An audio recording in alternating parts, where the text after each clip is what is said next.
The main thing for most parents for a student going to ninth grade is making sure they're taking advanced placement classes, making sure you're keeping track of their volunteer time, making sure that they're invested, being involved in sports, right. Maybe being involved in the debate team. Right. Because when it comes to their 12th grade year and you start applying for scholarships, you want your child to be well-rounded with a lot of experience, great grades, having taken advanced classes, so that when they apply, they have an opportunity to apply for scholarships in a lot of different arenas. And the only way to be successful is to start now. Ninth grade is an excellent time to start preparing your child for that application process that will happen in their senior year.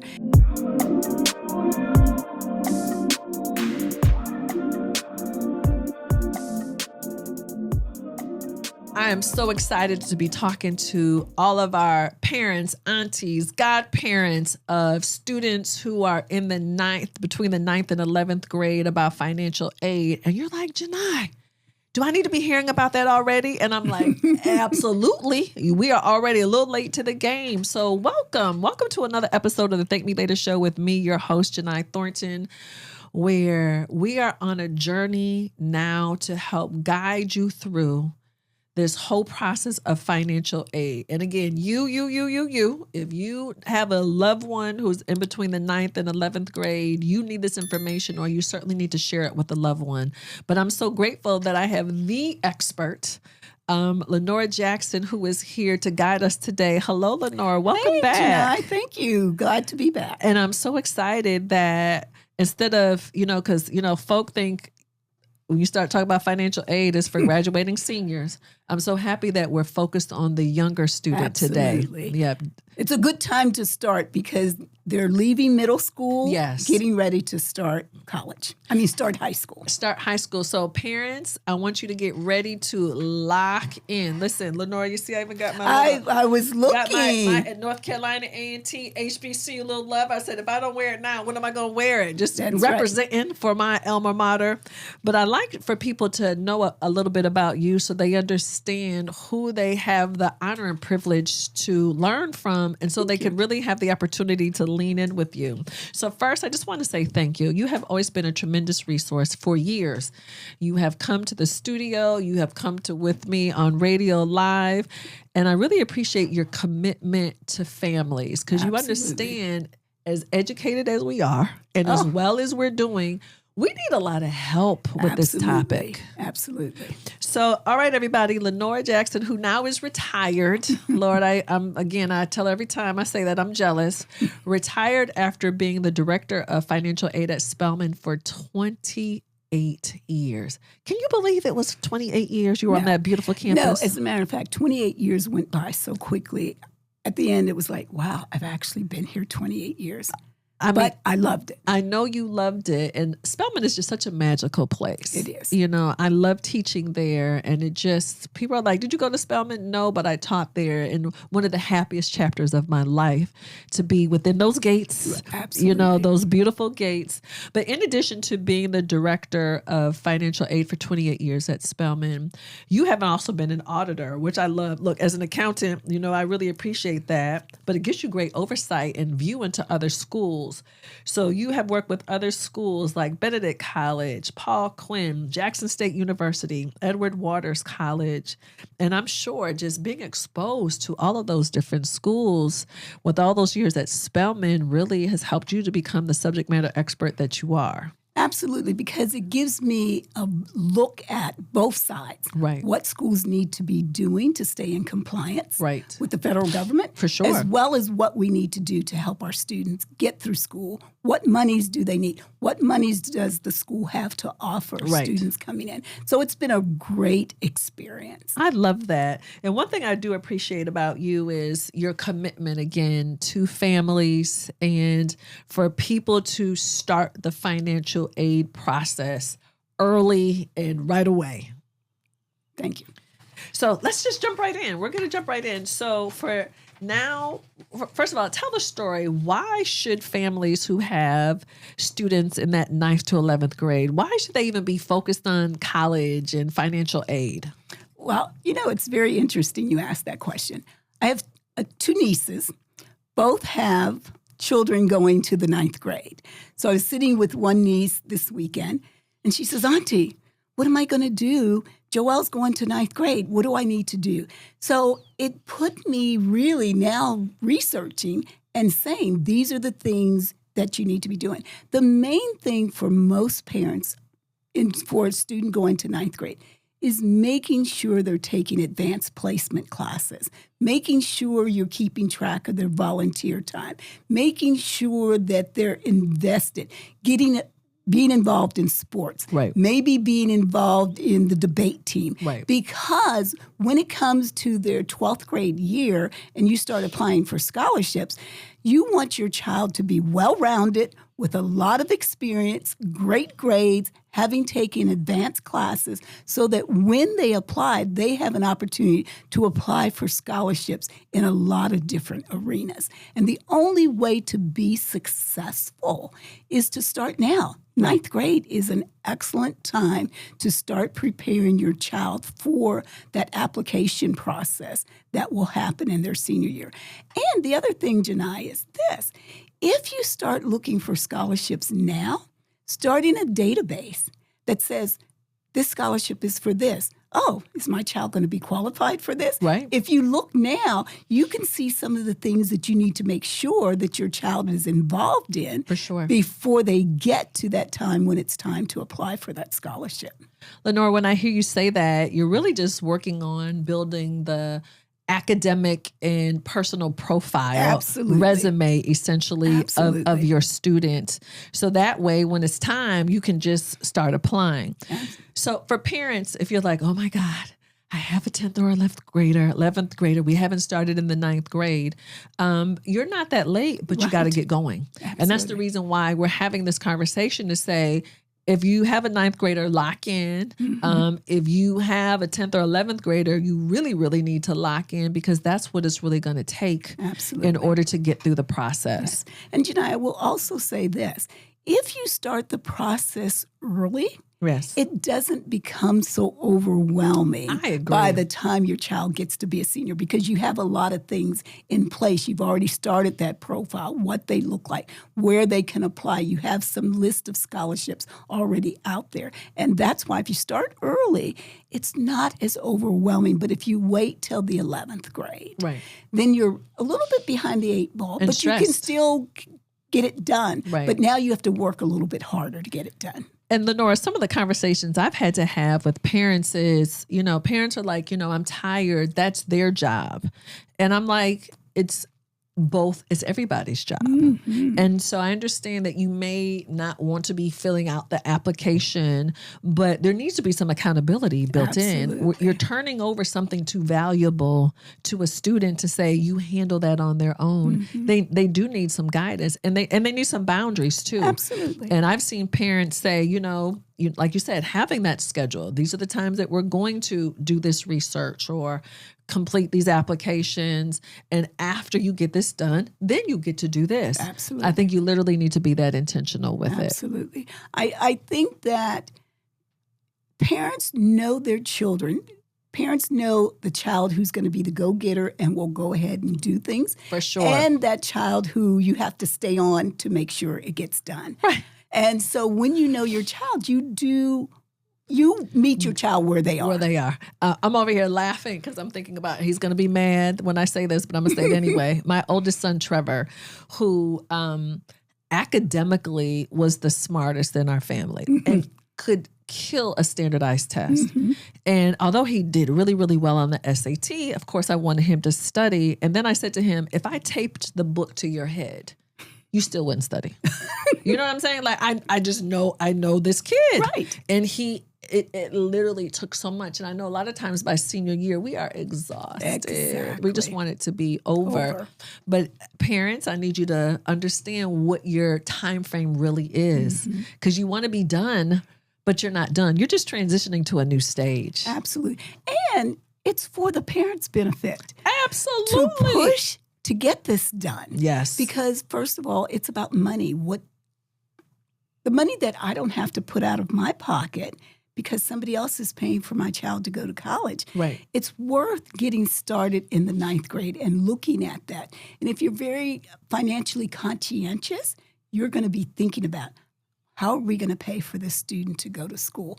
And so the process starting early should make it a little bit easier when you think, looking at get your child used to going online and looking at what it costs to go to the school where they want to go. Yeah. Should be a good motivator as well. You know, that's a trick that I learned from my friend Desiree Robinson that you met before, who did an amazing job working with her kids getting scholarship money. But I remember the first time when I went into her house, and all around the kitchen she had those big Post-it notes where it had all the scholarships and the deadlines. But what it also had was for each school that they wanted to go to, what was the 4-year cost? Absolutely. Tuition, room and board, travel, fees. So everybody understood it's going to cost X to go here. Right. So this is how much money we really need. Absolutely. And I was like, okay, I understand why her kids are locked in a little differently because she painted a picture of what the real financial commitment was. Absolutely. So I appreciate that. So is there anything that parents can do to position themselves to get more aid? Because I know there's need-based aid and merit-based aid. Is there something people can do to get more need-based aid necessarily? So it's really difficult. So if you're coming from a family that makes $500,000, go into it knowing you're not getting a dime. That you're not going to get any need-based money. For sure. You already know that. You know what you're making when your child is born. By the time they get to high school, your salary's gone up. You know that you're not going to get need-based. So you should really be focusing on merit-based money. But that does not mean that a parent should not still complete the FAFSA, because there are a lot of schools that still want to see the results of the FAFSA. Right. So even though you know you're not going to get need-based, do it anyway. Right. Because you're still going to apply for merit-based, but you want the school to see. Because even though you may not have a need on paper, it still does not mean that there isn't some gap there that the school might be able to meet. Even if it's a couple $1,000s, I say every dollar is going to count when that child's getting ready to go to school. So it's important that you take advantage of every situation that you can. Doing the FAFSA is a smart way to go. Right.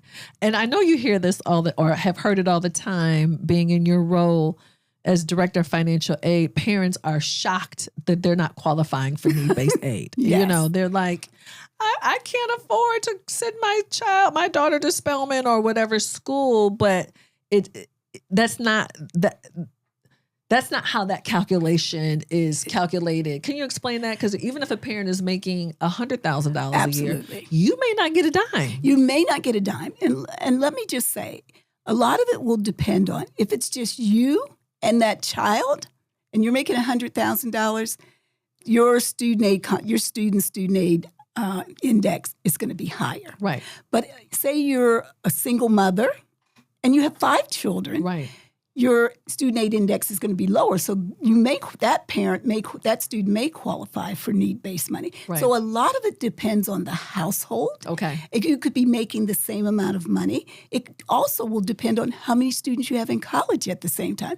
That helps as well. If you only have one in college, it's not going to help you very much. You may get a little bit of aid. You may be a little bit needy, but you're not going to be need-based where you're going to get a lot of money, or you're not going to get Pell Grant. Right. And it's funny, you said Pell Grant. I was getting ready to ask you, can you give an examples of what need-based aid is? You just said Pell Grant. Yes. What else is need-based money? When you talk about need, you're really talking about federal need. Okay. And so you're talking about Pell Grant. You're talking about Supplemental Education Opportunity Grant. You're even talking about federal work study. Believe it or not, even though the student is working, they only qualify if they have a need. So then you're talking about, now you get into the process of loans, because the FAFSA really doesn't give you a lot of money. It's only looking at Pell, supplemental education opportunity grant, and student loans. That's and it. work study. And That's it. That's it. So you then have to fill in the gap. Where is this money coming from? If you are the parent who says, my child is not going to go to school and be in debt when they come out. So it's imperative that you start the process early. So students then will have money to go and not have dollars they have to pay back later. Well, what I heard you just say, though, Lenora, is if you're counting on need-based aid to take care of everything, it's not mathematically possible to get enough, because if your Pell Grant right now is a little over $7,000. Okay. Come on, people. In the context of college now, what you going to do with $7,000? Exactly. Divide it by 2 for fall and spring. Oh, so my that's gosh. $3,000 some odd dollars. A semester. A semester. Oh, what are you going to do with that? There's not enough work study in the world. Oh, no. No. And work study goes to the student. It does not go on the student's account. So what work study really does is give your child some spending money while they're in school. Right. And then you have SELG, that Supplemental Education Opportunity Grant. Schools don't get enough from the federal government. And guess what? It only goes to the student who is Pell Grant eligible. So if you don't get the Pell, you don't get the SEOG either. Absolutely. Oh, my goodness. So I'm saying all that to say you're going to have a strategy, a different strategy beyond thinking need-based aid, even if you qualify for it, is going to take care of everything. Now, what was shocking to me, Lenora, was the first time I saw an award letter and there's student loans on an award letter. I'm like, that's not an award. That's debt I have to pay back. Can you explain that to people? Because I think when they think of an award letter, they're just thinking, oh, it's just all going to be scholarships and grants, all the money that I don't have to pay back. So remember, award letter is something that we're saying you're eligible to receive if you choose to accept. The federal government, loans fall under the umbrella of financial aid. So it's loans and free dollars. That's financial aid. So when a school is doing the financial aid, they want to meet the student's need up to the cost of attendance. So that's tuition fees, room and board, and any additional costs. Right. So whatever the free dollars fill in, that's what they fill in. The difference is made up of loans. You don't have to accept the loans. True. It's an offer to you. Right. This is one way for you to pay for school. Right. So that's why when you look at that award letter, some families are going to be very disappointed because on that award letter will be nothing but loans. Yeah. And I've seen that before. And it's heartbreaking for families. It's very heartbreaking. Who are expecting something else. So I also know a lot of families who are like trying to hide, like their child has a 529 account, or maybe a grandparent has started some sort of savings account where they have saved money intentionally for the student to go to school. Does that hurt or help in the context of being awarded aid? So let me just say this. A 529 plan, school's not going to know unless you tell them. Okay. So basically, awarding is done so early in the process before you start telling the institution what you have. Now, if there's things that show up on your tax return, that's different because the school's going to see it. But if it's something that doesn't show up on the tax return, you're having a 529 plan. If your student receives scholarship from other resources, you still have that 529 plan. You can use it for them going to graduate school. So basically, that's not going to hurt a family. Right. If the grandparents have money, parents have started a 529 plan. Now, if you have a lot of money in your savings account and on the FAFSA ask you that question, that's going to hurt you in the sense that your student aid index is going to be a lot higher. So you can contribute more to your student's education. Right. So you may want to shift that money to some other vehicle that it's not showing that you don't have to put it on the FAFSA. Understood. Yes. Okay. No, that's very helpful. So we do have another question from the Thank Me Later hotline that I wanted to read to you. Okay. This is Miss Carla from Houston, and she says, "Hi, Lenora," and she appreciates the conversation. She says, "I'm a mother of twin daughters, both of whom are about to start high school this fall. They are both incredibly gifted and perform well in class, which I anticipate will allow them to land a good chunk of scholarship grant money for college when the time rolls around. Do you advise them to start applying for those opportunities now or give it another year or two? So they're going to high school. Right. I think you start the search now. Okay. For what scholarships are out there. Okay. Because this is the perfect opportunity, a student going into high school, to maybe get involved in some other things in high school that they will have opportunities to apply for other scholarships. So some students get into athletics. Right. And that's a good way to go to school Absolutely. and pay for school without actually paying a dime for their education. Yes. So the other way is that getting them totally involved in AP classes, volunteer work, whatever there is, working. Yes. Because let me say, there are some jobs, Chick-fil-A, Yes. offer the students who've worked during their high school years, they will offer them scholarships Yes. for going to college when they graduate. Burger King. We think about those as, just learning how to work kinds of jobs. Sure. But it's very important that those students take every opportunity, especially you're talking about twin girls. Right. Going to school at the same time. Oh my gosh. And this might be the one time families decide to split them up Right. because they may be able to get scholarships at different schools. And so that's a I've good known strategy. families that will send their one child to one school and another one because that child got a full ride over here. Understood. This one may get a full ride over here. And their interests may be very different. Right. And this is a good opportunity for them to have their independence even though they're twins. I'm so happy you shared what you just shared because it made me think about how intentional my mother was when I was in the 9th grade. She made me get a job at Wegmans, which is a grocery store chain in the Northeast.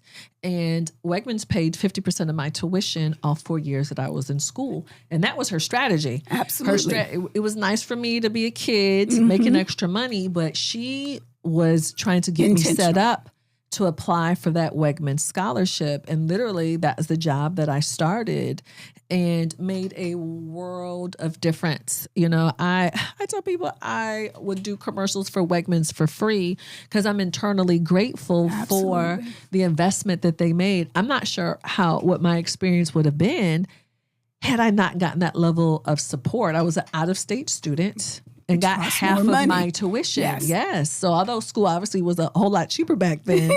But it's still comparable to today. Absolutely. So parents, that's also something to think about. You heard just Lenora just talking about that. Where your child works can really matter. Absolutely. And also parents, where you work can also matter too. Say that. Absolutely. Because there are several employers who do offer scholarship money to employees, children or family members. So Absolutely. This is the time to really lock in and be very strategic. So all efforts are heading in the right direction to make sure that when the time comes, you all have a plan and you're executing that plan. So what happens, and I know you've seen this a million times, sitting at that desk at Spelman, families have not prepared. Daughter gets in Spelman. This is the dream school of dream schools. They don't get enough money because, again, they didn't do the work. Right. 9th, 10th, and 11th grade. How does this typically play out? Well, that is a hard conversation because you have the parents sitting in front of you. And the story is, this is where my child has wanted to go since she was 5 years old. Right, literally. Right. And so when you look at what funds they have, and I'm talking about families who cannot write a check. Right. But when they sit down, I said, well, where else has she gotten accepted? Well, she's gotten a full ride over here. She's gotten a full ride over here. But this is where she wants to be. Right. So what I start doing is doing the numbers and putting it in front of them. Because sometimes you have to literally see it to truly understand. And so you have that hard conversation and you talk about the debt that your child may have if you make the decision to let her come here. Right. And that's real. And I think parents don't always think about how much debt they are letting their children get into. An 18-year-old does not realize No. $40, $50, $60, $70, $80,000 on your back at 22, Right. what that means. And so you have those hard conversations. And so I think parents need to be realistic. They need to look at the cost early on Yes. of the schools that their children may want to go to. Like you say, multiply that times 4. By 4.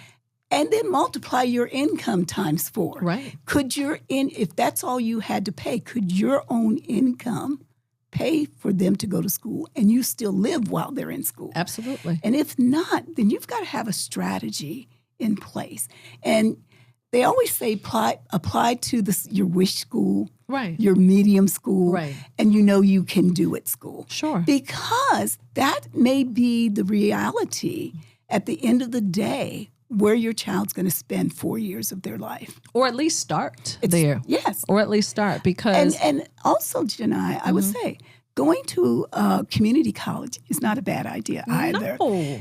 Because you may want to go to a Spelman, but do 2 years at the community school and then transfer into Spelman as a junior, and you only have 2 years of trying to pay Right. for a Spelman education.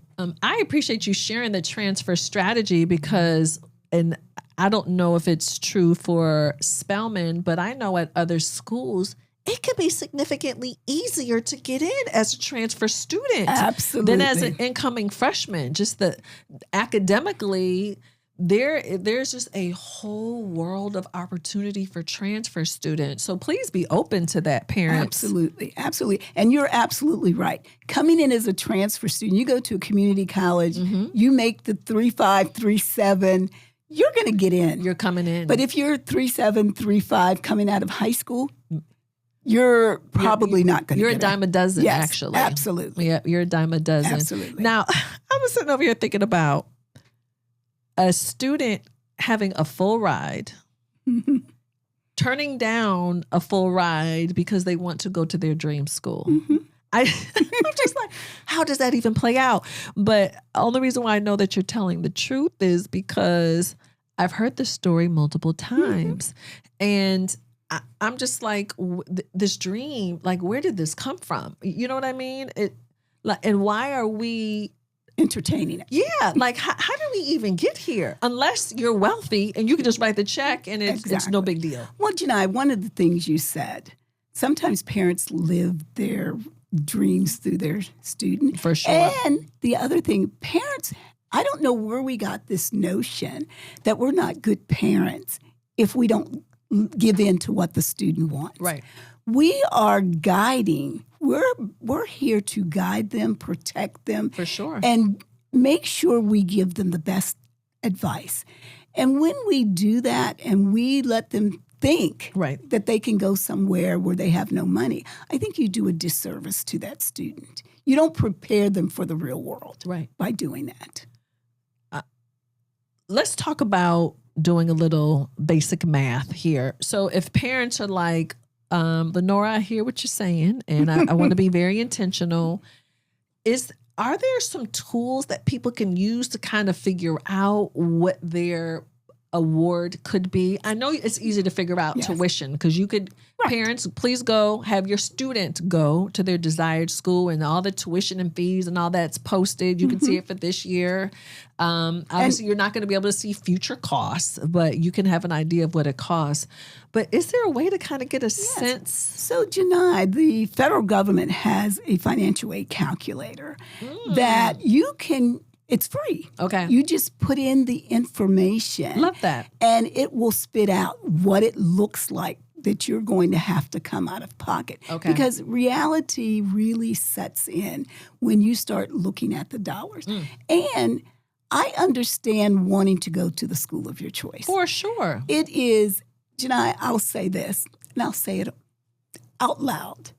I don't think there's any other place for an African-American female to matriculate other than Spelman. I love that. Because I just believe in what Spelman does. It's such a magical place. But there is a but. Yes. Everybody cannot afford to go to Spelman, and that's reality. Right. And you want to go where you can afford to go. And I will say this to parents. You will be surprised if you put your sons and daughters in a school that they can afford. They will get there. They will find their friends. They will find their community. And they will thrive, and they will be happy. Absolutely. I promise you that they will be happy. They can certainly thrive. Yes. What does Spelman cost about now? What is it? It's a little over $50,000, so about $52,000. 53, I think, when I looked. $53,000 a year. Oh my gosh. Yes. Oh my gosh. And so when I went to Spelman, it was around $10,000. So even then, it was not affordable. Right. So $53,000 to go to Spelman, and that's over $200,000 a year. Right. And that's not including if you're from California. For sure, all the travel. The travel back and forth. Sure. The spending money you're going to spend, the books that you'll have to buy, the clothes that your students are going to need, the computer, the iPad, the Apple phone. Right. The list goes on and on. The list goes on and on. We know these kids live well. Yeah. And you're looking at $60,000. Easy. And the student who comes to school with a vehicle, insurance on that vehicle. All of those include. So you may be at another, from the 53, add another maybe $10,000 on. Easy. And that's a year. Now, the car, you buy it once and you don't do it again. Right. But it is expensive to go to college. And Spelman's not the only school out there that's expensive. No question. Schools are more and more expensive. And we, as a people, need to look for a way that our students can come out of school debt-free. Yes. And if not debt-free, this is what I would say. No student should graduate with more than $19,000 in debt. And that's, if you take out the student loan, just the subsidized portion. Right.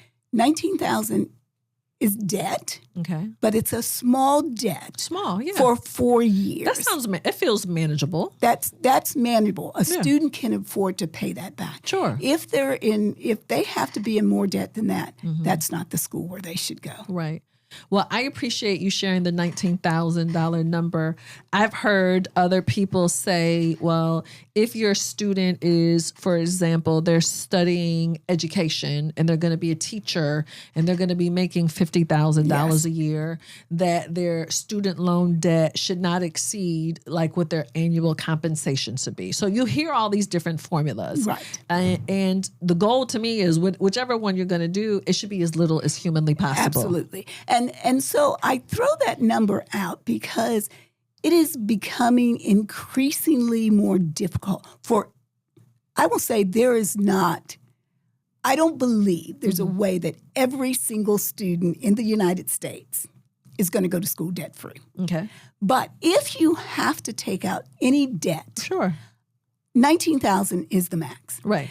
But you can figure out ways not to even have $19,000. For sure. It might be you start out at a junior college. Yes. You do some creative ways to get through a 4-year school and maybe still be able to attend the school of your choice, maybe not initially, but on the back end. Right. You have to find a way to have your child in school as debt-free as possible. Right. I mean, when I was working and I saw students leaving Spelman $70,000, $80,000, my question to them was it worth it? Was it worth it? Because when you're going through and they're taking out the loans, they don't really think about on the back end. No. But as they sit there and they thought about that debt, they were wishing that they had a wonderful experience. For sure. But they thought about that full ride they turned down. Right. That they could be debt-free. Yeah, and that has nothing to do with Spelman. That's just really in the context of now that you're here and you have all this debt. Would you make the same decision? Regardless of the school? Another thing that I think our parents and families of students in that 9th to 11th grade really need to be focused on now is really educating themselves about state schools. Absolutely. And so knowing your state school and what's available to your student, just because they stay in state, versus a private school, absolutely, like a Spelman, where no matter where you live, everybody's going to pay the same amount. Right. And just being clear on what that means and my God. how that works. It's a huge difference. Right. So if Spelman's $53,000, they could go to Georgia State. I'm not sure what the cost is at Georgia State now, but I will tell you this. Your student doesn't have to be a 3.7 GPA. They could have a 3.0, get the Hope Grant, and their tuition is totally paid for if they stay and go to a state school. And if your income does not allow them to stay on campus, maybe that's a way they come out of school debt-free. They have a full ride, staying, getting their Hope Grant, keeping that 3.0 or better while they're in college so that school is totally paid for, versus going to a Spelman where Hope is only going to be $4,000. What do you do? The bill is $50 and you get $4,000. Yes. That math is not mathing for me. Absolutely. The other thing, too, that I'm thinking about in the context of the state school, and you're given that scenario of, the student being able to stay, in state and maybe even stay home to save money. I know a lot of students want their independence. Absolutely. They want to move out. I was desperate to get out. Mm-hmm. And then also I was one of those parents where I was like, my kids have got to go. Yes. You've got to get out of here.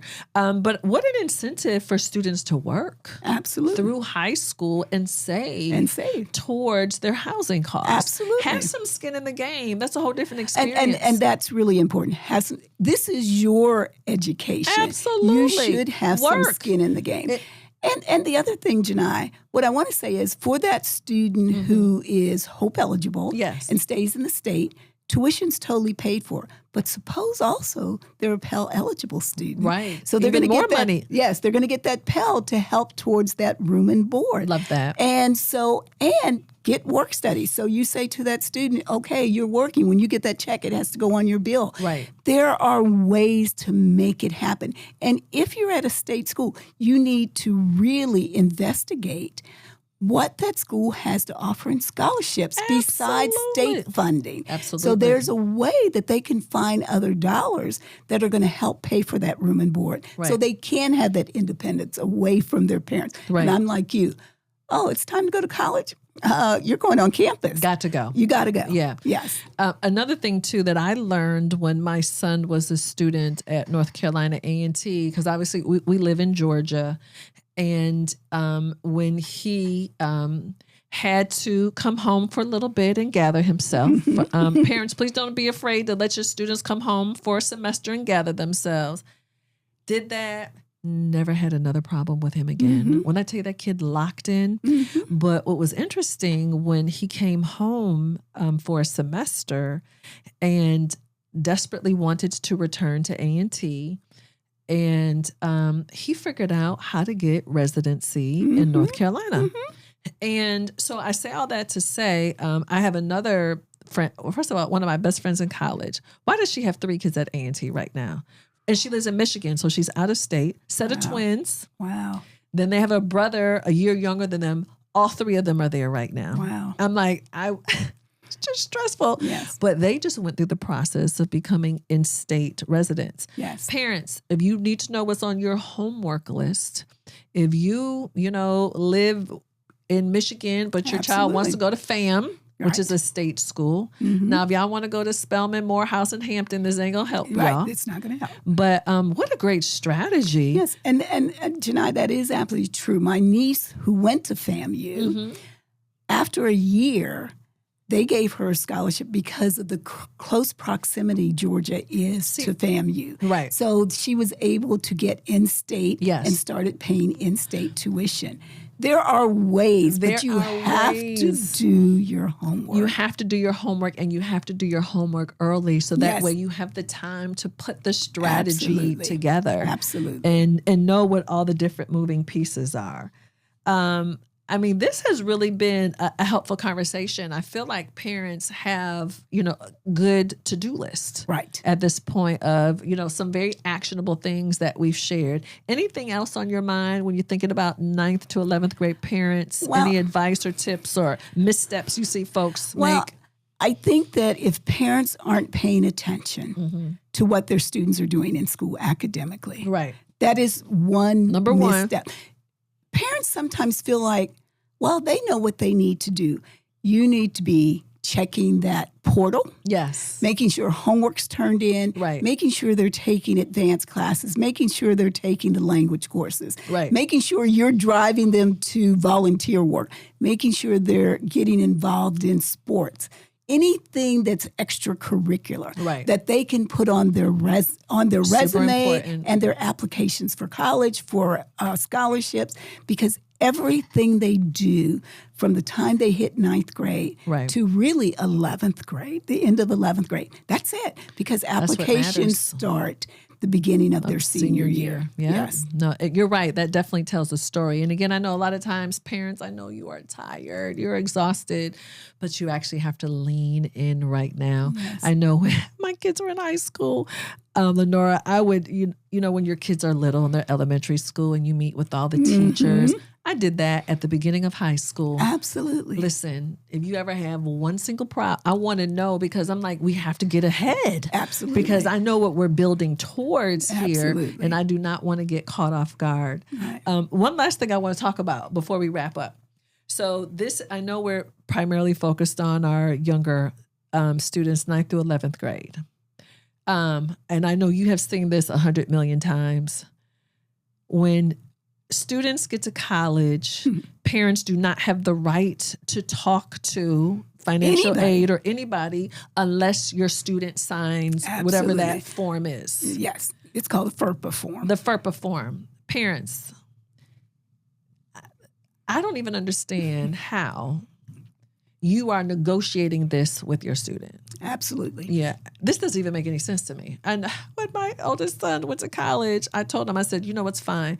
I don't have to sign the form, but you can never call me and ask me for anything. Absolutely. Ever about anything. So Absolutely. you can have all of this because I'm going to have full access for everything. I've heard you tell the stories of parents who did not know that their children were not enrolled in Spelman because their grades were bad. Oh my God. Yeah, It's unreal. It's unreal. It's an investment. You have to have access. We love our kids, but they will play us though too. As long as we allow them to play us. And let me just say this one thing, Jini. I don't understand at the end of a semester, Right. and you ask your student how they did. Oh, I did fine. And you don't ask them to pull up the grades so you can look at it. I'm not asking for nothing. I am logging in. Boom, Yes. boom, boom, boom, boom. I'm in here. Yes. Yeah. But there are parents who Don't understand it. I don't understand it No. either. And you don't want to allow your student to do that. No. Because at the end of the day, we had a student, well, she was at another school in the AU Center. Her parents came for graduation. She left that morning telling her parents, usually the graduates have to be there early. Right. Parents came to graduation. Right. She never walked across the stage my because she God. was so afraid to tell her parents that she was had not not graduating. finished. Right. She got in her car and drove home to Ohio. Yes. Her parents were thinking maybe she had been in a car accident. They didn't know what happened. Oh my gosh. But that never should have happened if they had been looking all along the way. Right. This is the last story I want you to tell, and then we're going to get off. Please tell the story of your student when I think the father came to school not knowing that Yes. she was not enrolled because she was academically in trouble. Yes. I mean, father comes and Right. he's waiting to pay the bill again. Right. His daughter's there. And so I turn around and I'm going to look at her grades. And, Yeah. and I'm looking, I'm saying, well, sir, she hasn't been here for 2 years.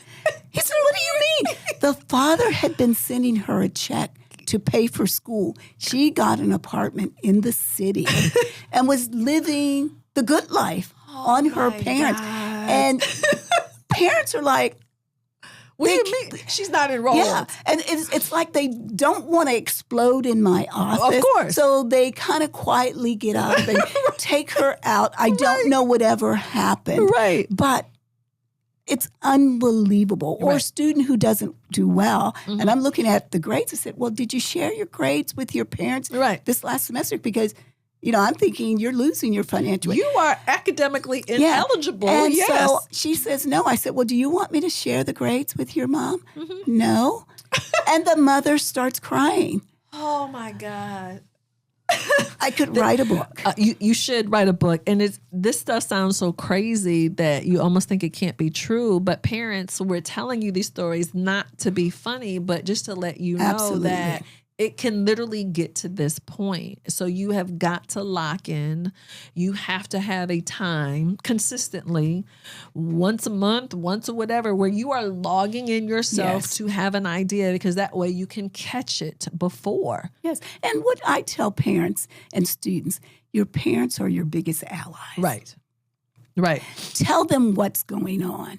Yeah, they may explode, but they're always going to come back and try to help you Right. figure it out. Right. And that's the main thing. Communication is so key. Right. You cannot wait till they go away to school to have that great communication with your students. For sure. So as we wrap, any last bit of advice you want to share? I will say that parents, if you start early, Yes. 9th grade is an excellent time to start.